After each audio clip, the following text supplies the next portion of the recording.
matplotlib. Yeah, that's what we're going to use. That's actually what we're going to use today to for some of our examples. Yeah. So okay, just a little bit background about myself and my experience with data science. So I interned at Lenovo before my degree started. Interned as a junior data scientist, and I fell in love with it. And then fast forward to year 2, summer, I went back there for an internship, but this time I was a full stack data scientist, data analyst. That's very different. So as a data analyst, I would query data from the data warehouse. It's like a huge database where they keep all the data. And then I would pull it and then clean it up using SQL. And then I would use ClickSense. Some of you may have heard of Tableau. ClickSense is another business intelligence tool where you can create visualizations, and then those visualizations will be sent up to upper management. So yeah, that's why I fell in love with data. Like the thing that I that I like the most about it is the fact that at the end of the day, data is very simple. You can have like a ton of like rows, right? You can have 500,000 rows, but if you just break down each row is just raw, either string. Most of the time it's numbers, but what you can do with it is a lot. You can visualize it. You can pull a lot of insights from very little. So that's what I find really interesting about it. And today we're going to talk about data visualization. What do you guys know about data visualization? I know some of you have mentioned Tableau, Matplotlib, but even the smallest things like just examples of data visualization in everyday life. Can you guys give me some?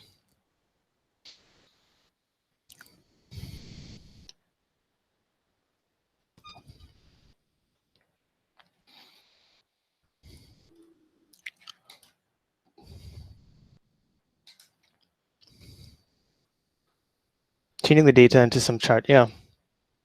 Creating monthly sale report, yeah, that's very, very common. Yeah, companies use data visualization mostly to communicate decisions, right? Decision making and data analysis is like they kind of go hand in hand. So let me share my screen. I'm going to show you guys why data visualization is important. Right. So let me just share my screen. All right. So can you guys see my screen? All right. Okay. All right. So take a look at this. This is just a data set that I just happen to have on my computer. I just dug it up. It's basically some data about students. So you can see students in a university. So you can see the major, right? You can see health, education, and oh,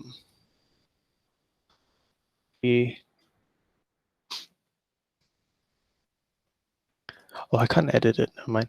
Yes, so there are all these various majors, and whether the student took a minor, so N is probably no.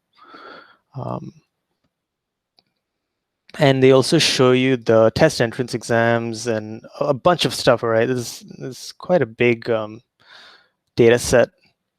It's pretty big.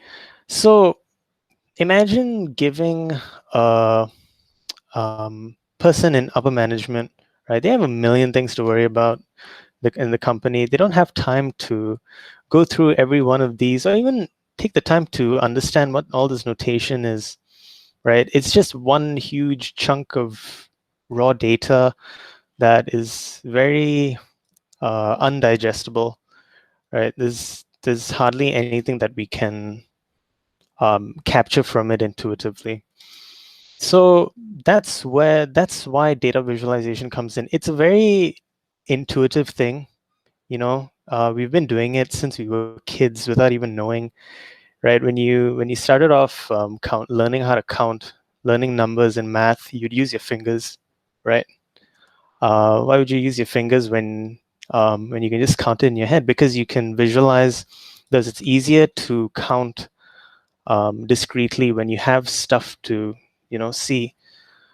Uh, yeah. So visualization isn't something far-fetched. It's not. You don't need to be a wizard to understand it. It's something just hardwired into like us as humans. So I want to dive right into Python, right? That's what most of you are here for. So I just want to, this is just a very short um, introduction to visualization. I want to show you um, like the actual Python side of it. So okay, what's the, like, we can look at we can look at data visualization and then kind of understand it intuitively, right? But if someone asks you what is data visualization, this is just a formal definition. So data visualization is the discipline of trying to understand data by placing it in a visual context. All right. If you have data and if you place it in a visual context, that's data visualization. There can be many methods of doing this, right? But the reason why we do this is to bring out patterns or trends or correlations between two different data points that might not be otherwise detectable, right? By just looking at raw data, right? So obviously Python is a great tool for this. It has many libraries such as matplotlib, pandas, right? Seaborn, ggplot, plotly. So yeah, let me share my screen and we can get started on a very simple project. So I just want to share with you some of the libraries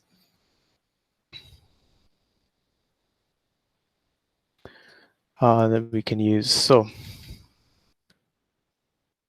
okay. So this is Colab. I'm using Colab for this demonstration. It's it's a Python notebook. It's a web-based Python notebook. Um, it's just like Jupyter Notebook. Some of you may have heard of Jupyter Notebook.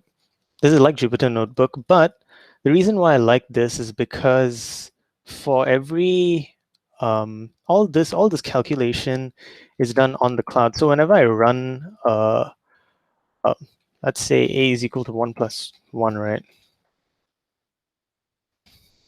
And then I'll just print out a, right? Look at this. It takes a while. Although it's just 1 plus 1, it takes a while. It takes a while because it sends this calculation to the to Google servers, and then all the heavy like processing happens over there, and then it'll just bring me back the 2 here.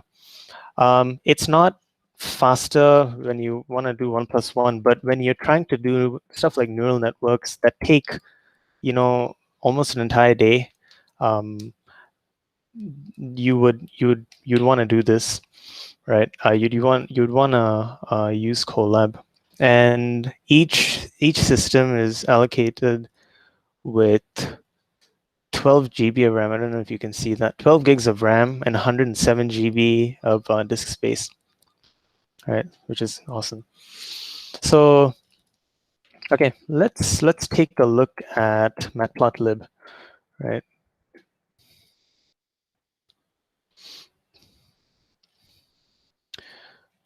Okay.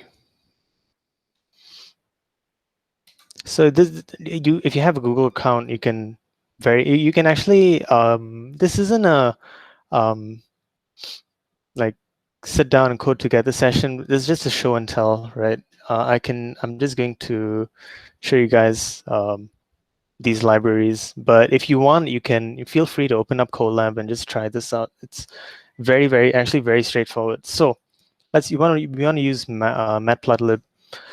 So first things first, we have to import matplotlib, and there we go. It did it for us, but we want the pyplot function, right? And let's just keep this. We're going to import more stuff later, but let's just keep this cell as our import stuff, right? So let's say we want to make something very simple. The simplest thing that we can think of, a line chart, okay? A line chart with, obviously we need an X and Y data set. So let's just create those two just random numbers. Right, we'll keep them small for now.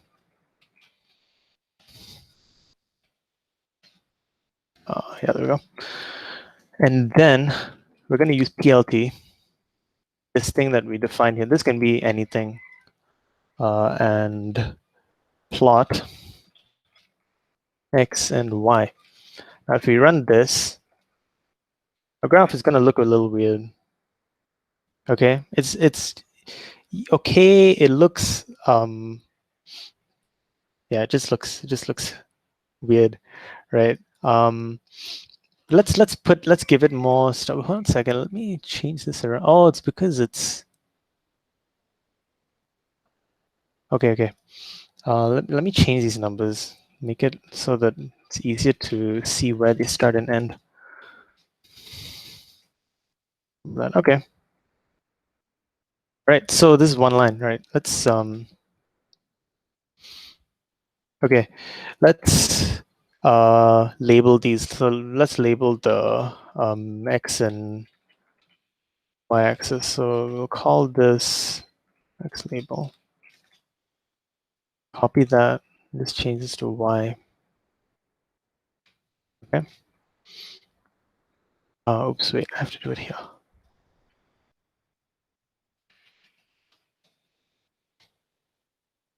Okay, we can label them. We can actually do a lot more. Let's just give it a title. Okay, let's just give it a title. This graph. There we go. Okay, very straightforward. And you can. There's this show function that they recommend you run, but I don't see the point of it because it already shows it when you do plot here. So yeah, that's it. Like that's how you make a line chart in Python. Obviously, most of the work, ironically, doesn't happen here. Most of the work actually happens here, like taking the raw data, cleaning it. And we're going to take a look at a real world example later, but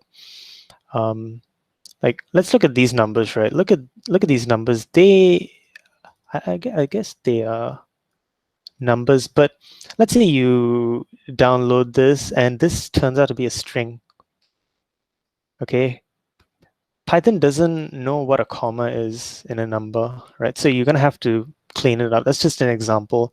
And then these dashes, you might have to convert them into 0, right? But I mean, Excel does it for you. It's clearly shown that it's a 0, but Excel just converts them into a dash for you, right? Okay, yeah, that's a line graph. But okay, let's say, what if we want to put another line? We just want to add a second line to this. So we want to add something like Y1 maybe. Okay, it's going to be another something, I don't know. Okay, so we plot this, and then we would another plot. Yeah, but this will be Y1, and we can give it a label, so it'll be easier for us to differentiate them. Okay, so this can be line 1.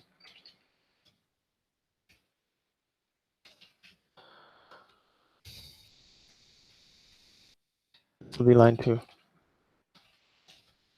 Right. And I think for us to show the legend, it's just this legend, if I'm not mistaken. Oh, there we go. So now you can clearly see which one is line 1 and line 2. Right.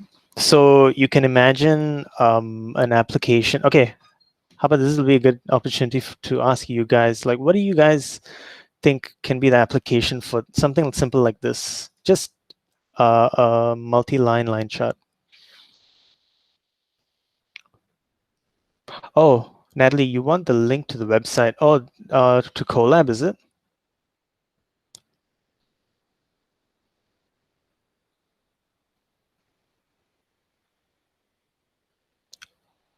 Oh, you yeah, it's called collapresearch.google.com. Yeah, you can. There you go. Yeah, can you guys give me a real world application of something like this?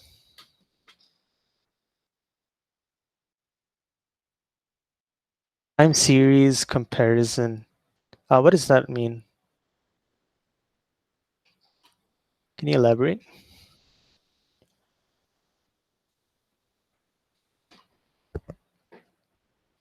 Two types of goods selling. Hmm. Yeah. That's a let's say there's a there are two products that you have in a shop, right? And you have um the date when it was sold, okay, and how much it was sold for. Or like let's just say the quantity. Then you can plot the quantity by time. So you can see. So the drive that you imported earlier, is it your personal Google Drive? Yeah, it is. Yeah. Oh yeah, I forgot to mention this. So this is just a way to mount your own Google Drive. So I just did this because later on I'm going to take some data from my Google Drive. So I just did this. Yeah, I didn't write this. I just copy pasted it from Stack Overflow. That's just how programming is nowadays. Yeah. For example, you compare the sales performance of two companies from multiple years. Yeah, exactly. And that's that's actually exactly what we're going to do. I mean, not exactly, but we're going to do that in a while. Yeah, we're going to take some real world data. We're going to do that. Okay, yeah. Let's. Is there anything else? Any other examples? Because we have quite a few examples to run through.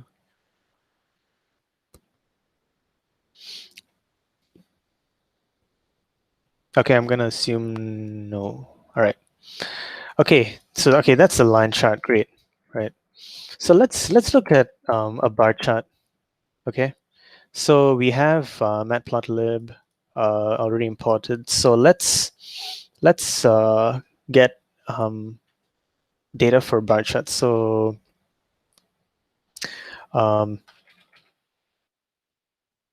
get two data sets going. Height. Let's call this, I guess, the y-axis. So left will be 1, 2, 3, 4, 5. I'm just looking at my notes here just to make sure that these I'm putting in the right values so that the graph looks good, because you can very easily like make the graph look very, very strange. So, and then we need tick labels. By the way, all these I don't want to come across as patronizing or anything, because I know some people here aren't very familiar with coding. But yeah, these are just names that I gave, right? You can have them any like whatever you want. So I'm just going to name um, ticks, and you can see how they're going to be used later on.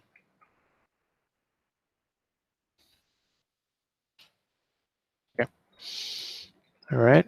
Oops. Not. So yeah, so to get a line chart, all we did is plot. But for bar chart, we do plt bar.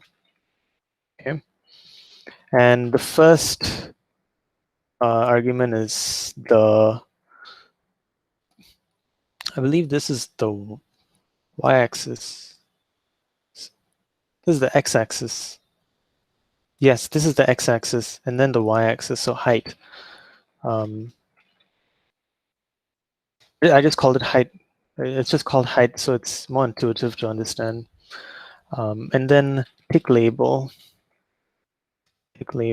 equals tick label. Width, you can give it any width that you want. Let's do 0.5. All right, you can actually leave this empty. And then color. Right, color, I'm just gonna give 2. Okay. Okay. And yeah, okay, if we run this, oh, goddamn Americans. Okay, there we go. I want to spell color the correct way. Yeah, so we can see it just printed out a bar chart, but obviously we don't have labels, right? Let's just bring these labels in here. Call this left, and then this one height. Okay, just to make it easier.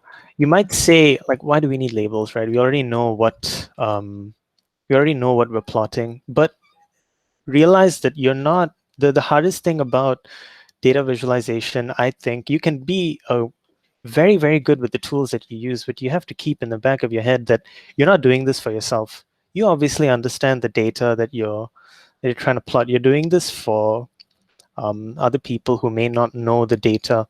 So it's your job to specify what you're trying to show, right? And then having said that, I forgot the title and the legend as well. So title, my first bar graph. Oh, I guess this doesn't have legends. Okay, never mind. And then pltshow. I'm not sure why I need that, but apparently I do. Okay, so yeah, that's a bar chart, right? Yeah, that's a bar chart. Okay, let's talk about applications for this.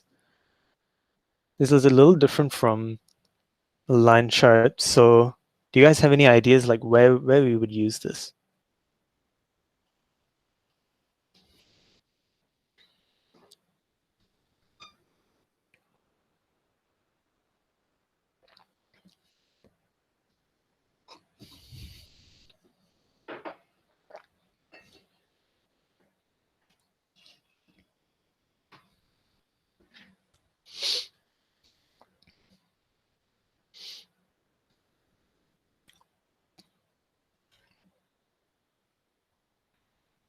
Anything?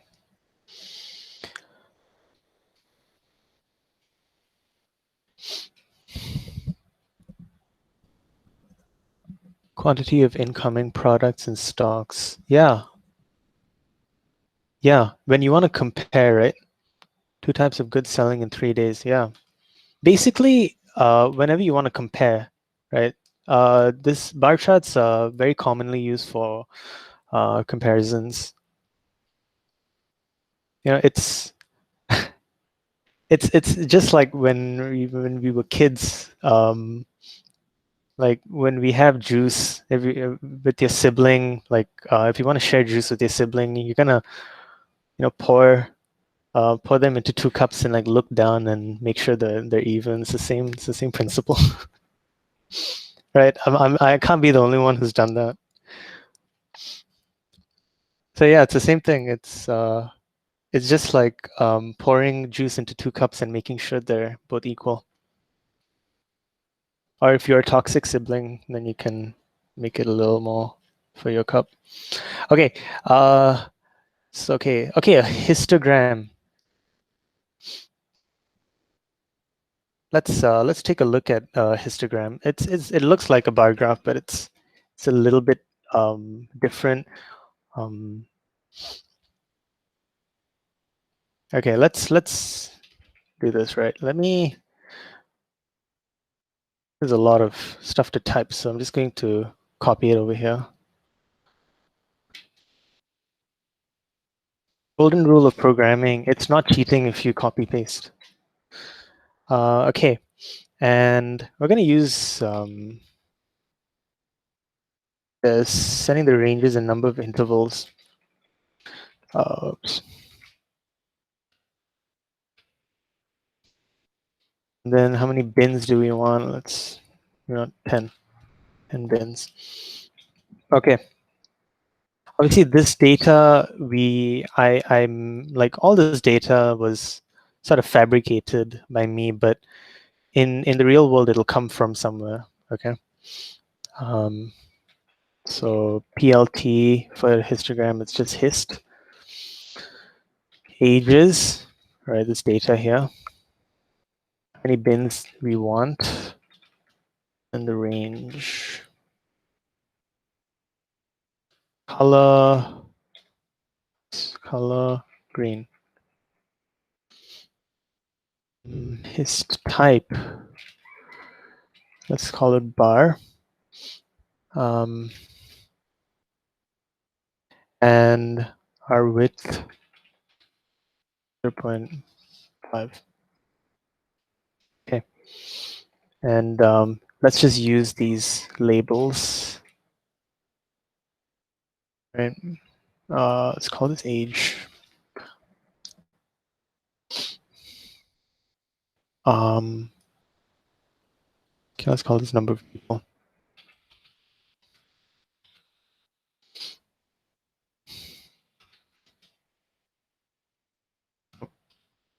Need this. Okay, so let me just show you guys what we're looking at, right? A histogram is more like a distribution, to visualize distribution. So this is an array of multiple ages, and we are plotting the frequency of each age. As you can see, I think if I increase this, we're gonna have more lines. We have more lines. We did.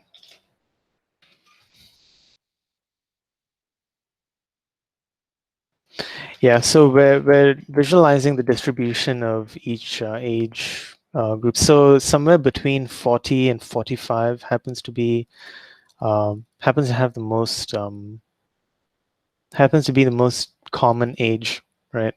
And you can see 60 something, between 60 and 65, and 90 and 100 happens to be the lowest, right? You would never, you probably could have, gone to one by one and counted, oh, okay, so 40 and 45 happens to be the most. But by just looking at this, I can easily make that distinction. I can easily make that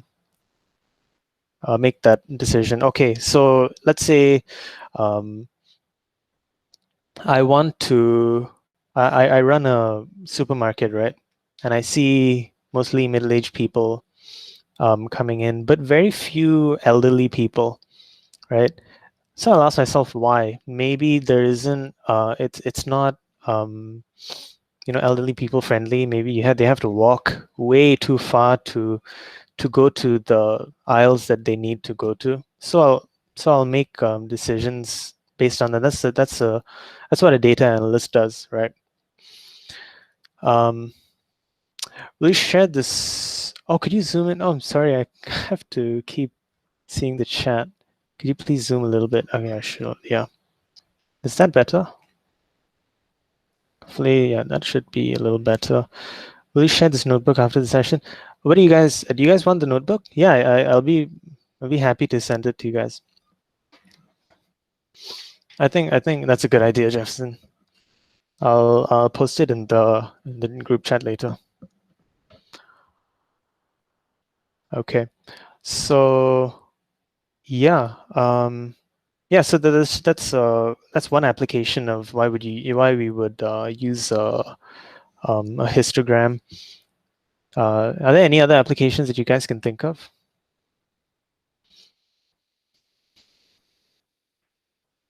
You know what? I'm gonna do this. I'm gonna put this. Well, I'll put this over here. Oops.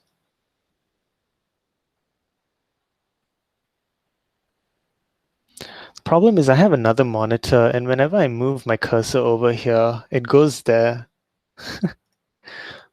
Um, yeah. Now, can you guys think of any other applications for this?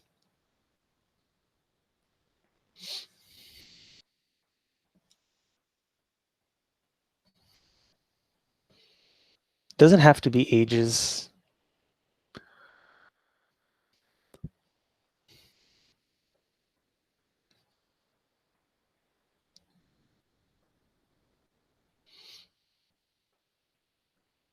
What is a PLT that show add to the graph? Okay, that's a good question.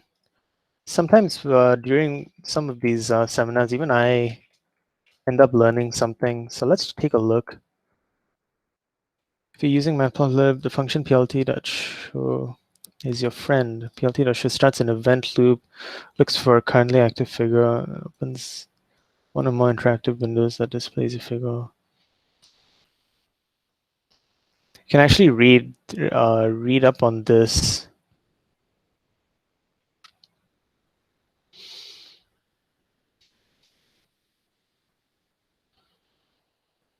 I'm actually not sure because I used to do visualization with Matplotlib, and I never used plt.show, which is probably bad.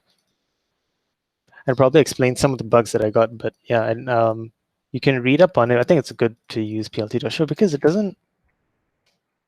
I don't see any difference with the graph. I don't have it, so I'm not entirely sure. I'm going to be very honest. I actually don't know. All right. Okay, let's move on. Let's take a look at one last one. Oh, I think there are two. Okay, yeah, let's look at a scatter plot. Okay, so let's look at a scatter plot. Let's bring in some. We don't have too much time. Actually, pushing. We have like 15 minutes, so I'm just going to bring these in from my notes, right? So what a scatter plot does, it plots two-dimensional data, and yeah, so we use the scatter function with x and y. You can label it as stars, and bring in like all these things here, label and stuff. So x-axis. Oops, let's just take this.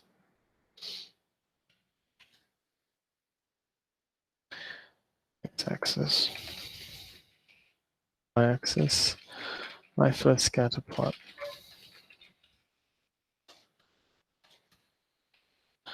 Okay, and plt.show. Right. Oh, this is the marker. Right. Okay. So you can see this is more for showing two-dimensional data, right? This can be, height and weight, maybe, right? And you can use it to for medical purposes, maybe. Yeah, there are various applications for this too. That's a scatter plot. I'm going to quickly move on to the last one before we get into the real world example. Right. Let's do a pie chart really quickly. Right. So for a pie chart, um, Let me just copy this over.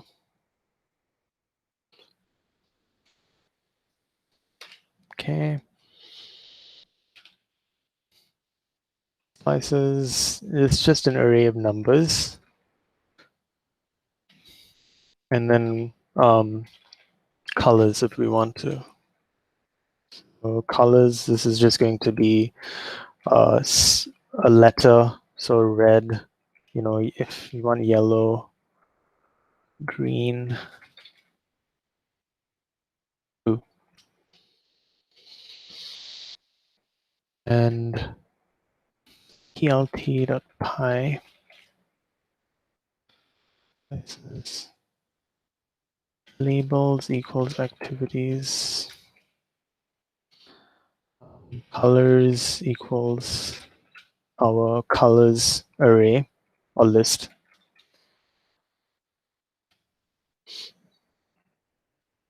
And this, so auto, what does this stand for? I'm just, I know this shows you the actual values. So we want to have it as in float format. You can ignore this. This is something that you would definitely just copy paste, and then it'll show the legends.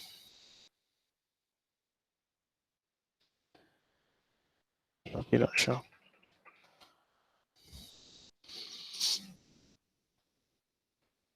So yeah, this person has a annoyingly healthy work play lifestyle.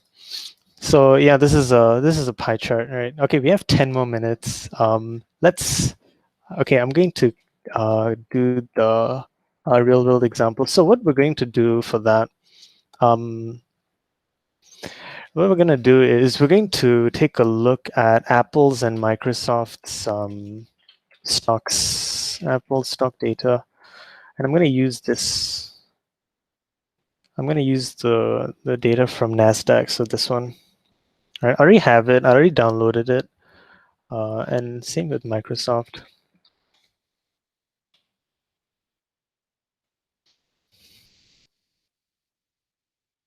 Here, there's actually a ton of data that you can just download. People are willing. It's everywhere. You can literally download this and play with it by yourself. You can, visualize all these things. A very cool website that I recommend is Kaggle.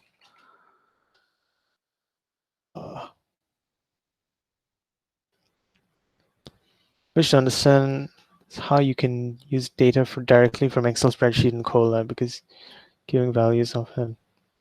Okay, yeah. So let's say you have this data set in Excel, right? What you would do is you save it as a CSV. Um, is it already a CSV? Yeah, you save as CSV, and you can use Python to. What I would do is I would put it into my Google Drive since I'm using Colab.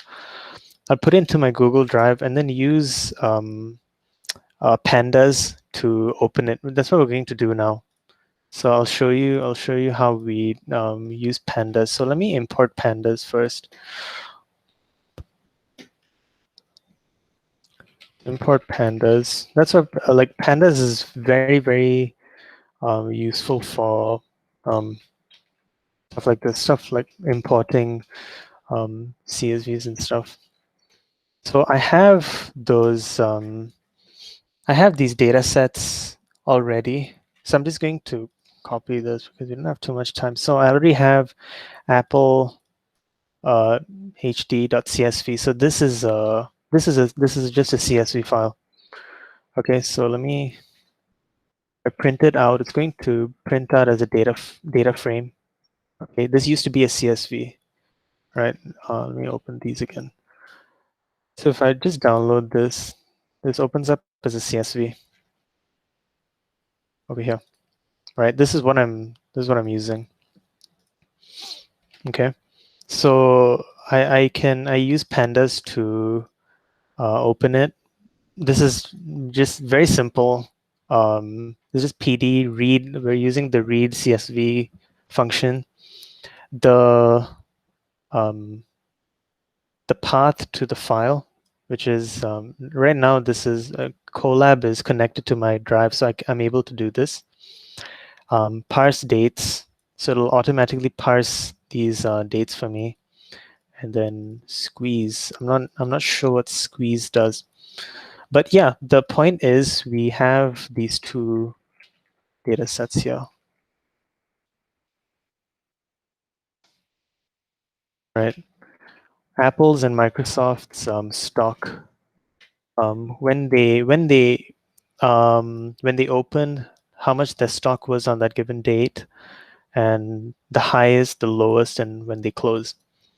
Okay, and then the volume. So I'm going to um, just do a little bit of cleaning up, okay? Because if you notice, what we're going to do, we're just going to make a line graph. Very, very simple. Remember the first thing that we did? We're just going to make a line chart with Apple's and Microsoft's stock, so we can see which ones of them made more money. And I think the result is quite interesting. So let me just do some cleanup. Okay, what this is doing, yes, it looks complicated, but um, it really isn't. The only thing that it's doing is, if you notice here, these numbers aren't actually float. Um, like it's not of type float. It's of type string, right? There's a dollar sign, and then this is a string. So what I'm doing here, I'm going to each and every one of the rows. Okay, I'm using a map function. Sorry, it's just a Python function, and I'm converting them into float. Okay, and I'm removing the first element from each of them. That's it. So all I'm doing is I'm taking, this and then turning it into a float. So at the end of it, I print out Apple. Again, this ends up being a float and not a string, since this is what we want to use to plot the data. So you'd also notice that I found out this is also a string. So I'm going to do the same with the data column. Okay. This well, why is it? Oh, right. I forgot to import something else. So in order to change that date string into normal date, I'm just going to use this library, datetime library. So it gave me an error because I didn't import it. Okay. Now if we print out Apple,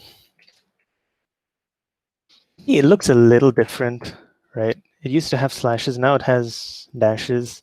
This is just data. This is just Pandas printing it out in the default. It just prints it out by default with dashes. So, okay, now that we have that, let me just delete these, make it a little cleaner. Okay, that's what we're doing here. That's what these two cells are doing.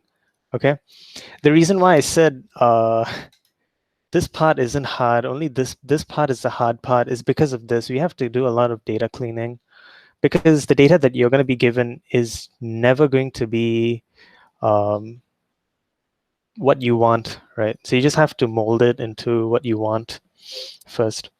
So now that we have the data that we need, we're just going to use the plot function again. So I'm going to take Apple, the date list. Apple date will just give me a list of, let me just print it out first. It's just going to give me a list of all the dates, okay? So as you can see, the type is date time now. So I'm just going to take that list and along with close last, this one, then the label. I'm gonna call it just Apple. Okay, I'm gonna copy this. It's gonna be the exact same thing, but with MSFT. Right, this is what we call our Microsoft data frame. MSFT, MSFT, and then here Microsoft. So, okay, and then obviously we need labels. So I'm just gonna copy all this over. Okay, we have the label, X label, the Y label. We're going to show the legend and then the title, Apple versus Microsoft. So let me print this out, and you can see, yeah, this is the final chart. Yeah,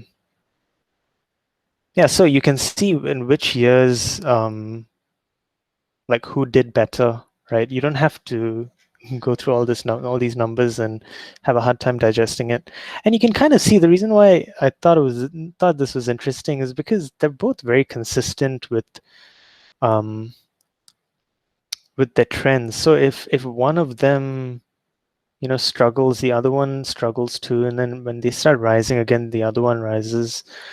I can't help but think that this is just uh this is the work of Illuminati. Like all these huge corporations are working together. And um, okay, let's get back on topic. Yeah, are there any questions? Are there any thoughts? Oh, a data frame. A data frame is Pandas. Is what Pandas calls. Let me send you guys a few links, right? It's a type of data structure that Pandas came up with.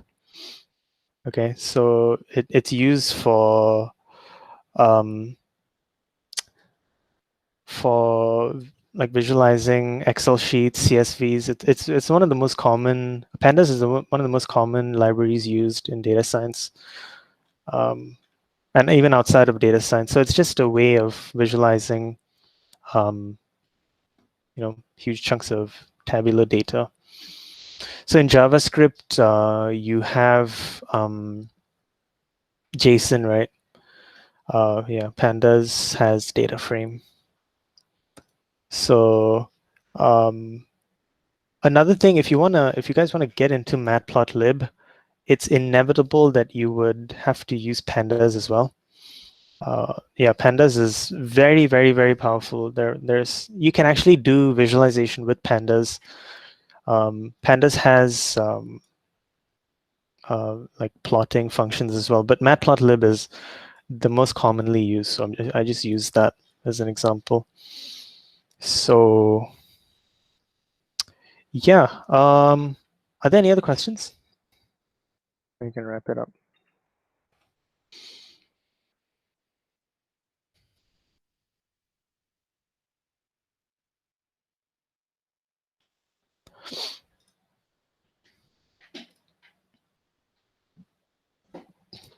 Anything else that you guys want to share or ask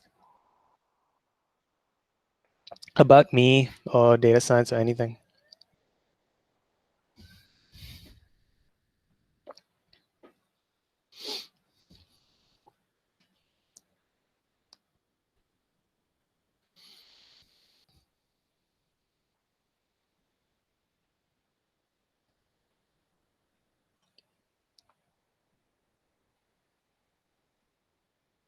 Yeah, no worries. No worries. I'm glad you learned some things. I'll share um, some material on the most commonly used libraries. And I'll send you guys a few articles. Yeah, definitely. Yeah, I hope you guys learned something. Yeah, are there any other questions?